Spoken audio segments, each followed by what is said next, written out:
Hello, this is a quick video to show how to make objects solid in Blender.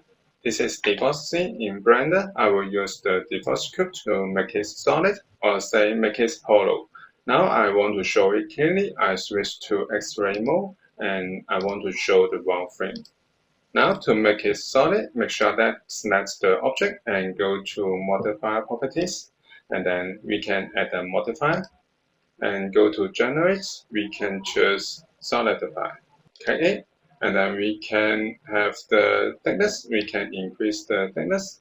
Of course, we can choose offsets to +1.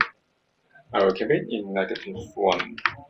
We can check the boss even thickness. Now I go back to 0.15 in thickness.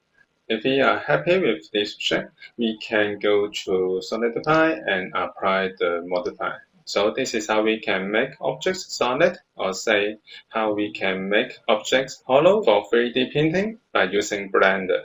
Thank you for watching this video. Hope this helped. Please subscribe this channel. More video will be shared with you.